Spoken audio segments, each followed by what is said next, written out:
Bradshaw's added another dimension to what they do. Like, just what's your assessment of Kentucky so far? Yeah, they do. You know, they, you know, the way that they score in terms of their pace, I think is elite. You know, they're really good in transition. It's not just off of a missed shot or off of a turnover. Even after a made basket, they get the ball out quick. They do an excellent job of pitching the ball ahead, and they're very efficient at scoring in the first 6 or 7 seconds of a possession. And so from that standpoint, you know, our transition defense in any scenario is going to have to be really good defensively.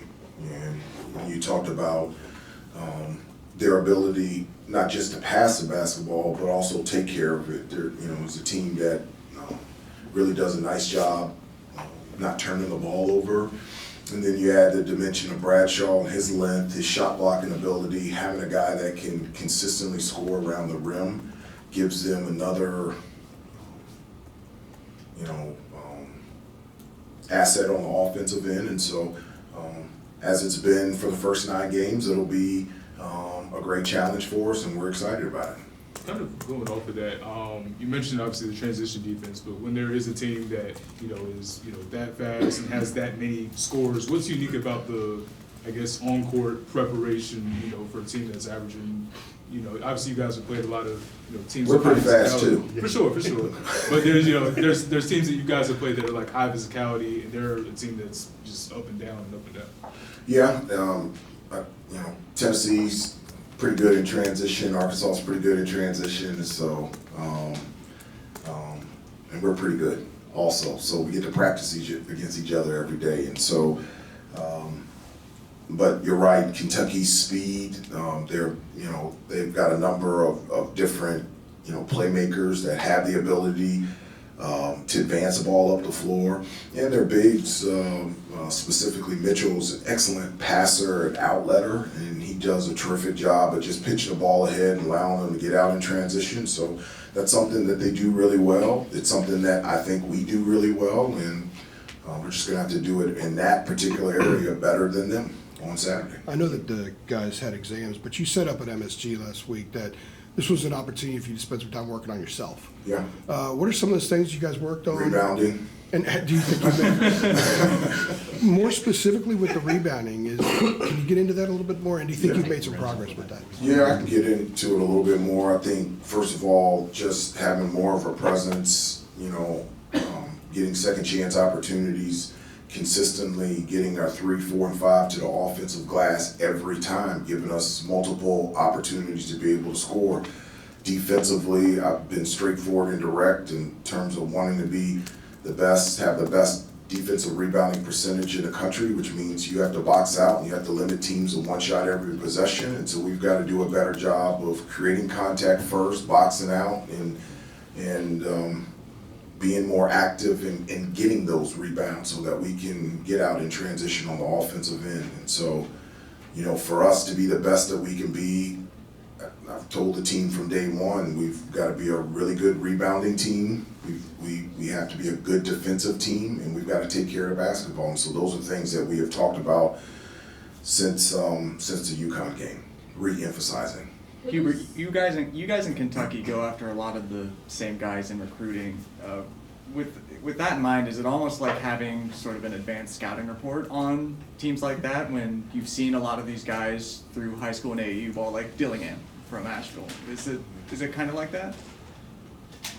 Well, I mean, I think, you know, in terms of, you know, individual scouting report, you know a little bit more about somebody because you've spent time recruiting them, but in terms of any extra advantage in terms of playing against them, I don't see that at all. I mean, obviously, you know, we've seen and we've been at the same tournaments, AAU tournaments and high school games as a number of guys on both teams, and I think that's one of the things that makes it a lot of fun is that you get to compete against people that are known. Is there anyone in practice who's kind of stood out in the last week, you know, as you're making adjustments since that UConn loss? I wouldn't specifically point out one person. I would say everyone has, you know, this since coming back from UConn has done three things. One, we've gotten a little bit of rest in terms of, maybe a sore ankle, a sore wrist, and so from a health standpoint, we've gotten healthier.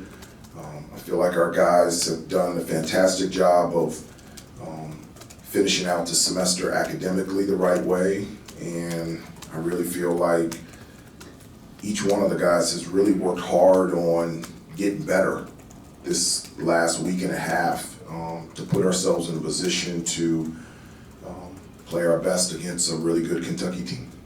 Hubert, with Cormac, as you've looked at it yourself as a guy who can shoot it, I know he's shooting a great percentage from the free throw line, but outside he's hit a little bit of a funk here. Yeah. What do you think he's rushing his shot, or do you think he's like? What would your assessment be? Like sometimes, I don't know. To me, it looks like he's either rushing it or sort of wishing it. What would you say? Well, I just, filtered through my own experience in my career, and there were times that my shot just didn't go in. I mean, my checkpoints for me personally was there anything, from a fundamental standpoint, was my elbow not in? Was I not following through? Was I not using my legs? Was the rotation on my shot not the way that I have practiced it or how I wanted it? And then I would also, so if I could check that box, I would look at, what is my shot selection? It doesn't matter if I'm shooting poor shots, I'm going to shoot a poor percentage. So I would look at that. And then number three is, was I preparing? Was I spending the extra time before and after practice to be able to put myself in a position to shoot at a high percentage? And so in relation to Cormac, there hasn't been anything, from a structural fundamental standpoint that I would say is why he hadn't shot it as well as he would have liked it. I don't think it's in terms of shot selection, and I think it's impossible to be in the gym more than Cormac. Okay. And at the end of the day, for me, the percentages always evened out. There were times where I shot the ball and I didn't make it, and there were times where I can close my eyes and I can throw it behind my back and it would swish and go in. And those things happen. And but again, and I've said this before with everybody, but specifically with Cormac, what he brings to the team, that's one thing that he brings to the team, one of many things. He is not a shooter. He is a basketball player. He is a leader. And what he brings to the team is so much. That's just one thing that he brings to the team. I guess just following. Yeah, just to follow up on that, and I hear you. We've talked about the many different things that he provides. Yeah. What do you talk to him about? Like, I mean, he's obviously a very experienced guy, played hundreds of college games. Like, what do you, when you're talking to him just out there or just around here, what do you guys talk about? In terms of basketball? Yeah, or like teaching points that you might try to give him, or just what's the general conversation like with him? Yeah, with any player, in terms of like his shot, I would never, as I said before, I don't see anything fundamentally or structurally wrong with the shot. That shot selection is great. Yeah, they're good looks. Yeah. And so I just, again, just reinforce all the other things that he does for this team, and for him to continue to do that and to encourage him. I know when my shot wasn't going in, I zeroed in more on, rebounding, defense, playmaking ability, hustle plays, doing something that could help my team and give them an advantage. And at the end of the day, the shots will end up going in. And so those are the conversations not only that I have with Cormac, but I have with each player. Shelby, Yeah, as you have had some time to look at the UConn tape just over the past few days, what are some of the lessons that you guys learned from that? The rebounding. What's, I guess, like Picking up on the theme specifically? here. Boxing out, getting those 50-50 rebounds, loose balls around the free throw line area, being tough enough to make contact first, consistently going to the offensive glass, getting second chance opportunities, putting us in a position to get multiple ways to score. Those are the things, from the UConn game. But, after the UConn game, it's, we looked at the tape and then how can we improve, how can we get better over this week, and then it's been focused on preparing for Kentucky. So The success that UConn had in the half court against your switching, was that just because they're so talented, or did you see adjustments that need to be made coming out of that game? well, they are really good in terms of their execution in the half court. There's just a ton of movements, a number of different types of actions, from flare screens to down screens to DHOs to ball screens. It takes a lot of communication to be able to defend them. I felt like, for the most part, in that game, we did a really good job for 20, 25 seconds, and then the last 5, 7 seconds, that's where they were able to be really efficient scoring. So, in terms of, stuff that we talked about is, finishing the possession for a full 30 seconds if needed, to be able to stay locked in and be able to execute so we can get a stop. Hubert, what's the significance, you think, of getting two blue blood programs in UNC, Kentucky together this point of the season on a national type stage? Well, it's fun. It's great being able to compete against the better teams in the country, and anytime that you get a chance to play against Kentucky and Coach Calipari, it's something to enjoy and something to take advantage of and have fun competing. And so to be able to do it on Saturday in Atlanta, it'll be packed and the atmosphere will be live, and that's exactly what you want as a player and as a competitor. And we're really excited about the challenge on Saturday afternoon. I know you guys are locked into playing Kentucky every 3 or 4 years as part of the CBS Sports Classic, but like bringing back the home and home that you guys used to have with them a few years ago, is that something that you would be open to in the future? Yeah, Yeah. I would. But I would, yes. Where is Jalen Withers in the process of kind of meshing on the floor? And I asked that in the last few games, he struggled a little bit. So kind of where is he in the full process with that? No, he's getting better every day at practice. Like, what he brings to the table is something that nobody else on the team brings. He has size, athleticism, versatility. From a defensive standpoint, he can guard 1 through 5. He has that type of length and athleticism. You talk about getting better rebounding. He's somebody that can definitely help us in terms of, rebounding the basketball. His ability to run the floor, attack the basket, finish in transition. It's something that he brings that nobody else on the team can bring. And so,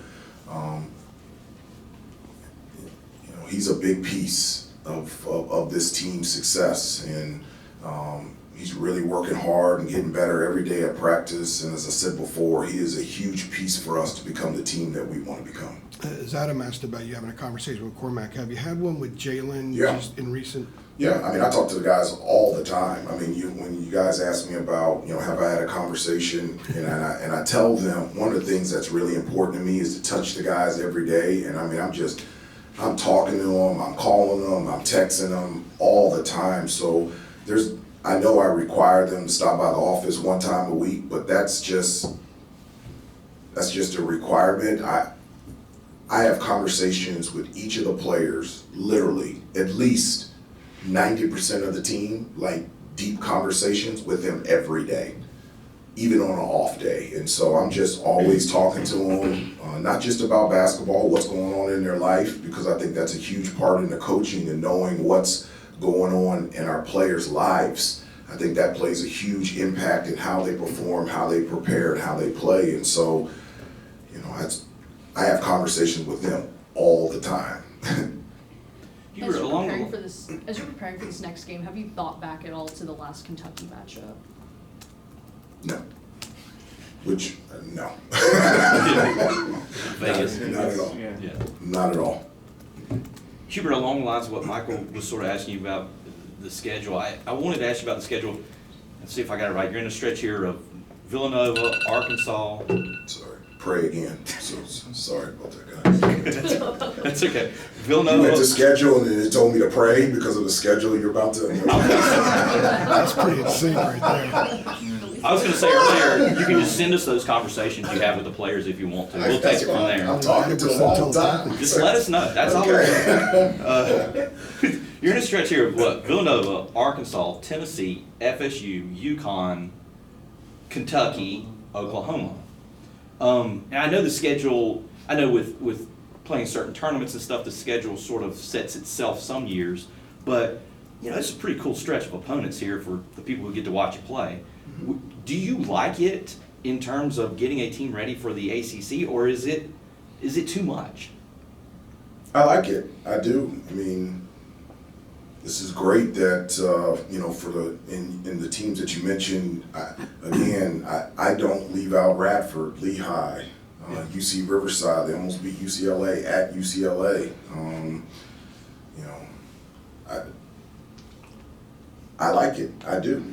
I think it's a great schedule. I think it's important for us to be tested and for us to find out who we are. And in the first 9 games, we're 7-2. So we've got 2 more games before Christmas break, and then another stretch comes. And so I just don't remember. I've had a number of people ask me that question in different ways, and I don't. You asked me, do I remember? I do not remember a time where it was not a challenging schedule for North Carolina. And specifically me as head coach over the last couple of years, I don't remember a time where, I mean, last year we played Iowa State, Alabama, on the road against Indiana, on the road, first ACC game against Virginia Tech, played at home against Georgia Tech, then went on a neutral site game against a ranked opponent in Ohio State, and then played Michigan in Charlotte. What's the difference of last year's between this year's? And so every year Carolina's always played a challenging schedule, and we always will. Yeah. We have time for 2 last questions. I just didn't know if it was like, you know, you might tell Hoots, say, let's dial it down a little bit here. Hoots is not in charge of the schedule. I thought he was for some. No. Oh, it's Clint. Okay. Yeah. Yeah, Just ask Clint. Clint press conference next. Yeah, exactly. Clint's up there. Pray. He was a kicker. You don't need to. I guess just going back to the rebounding, you brought it up a lot. Obviously, it's something that you guys have emphasized with the team a lot. What have you been doing specifically in practice in terms of drills or in scrimmages to work on that? Well, I think there's 3 parts. I mean, I think 1, there's drills that you can do. I think number 2 is you have to hold them accountable. If they don't do it, then Are they running?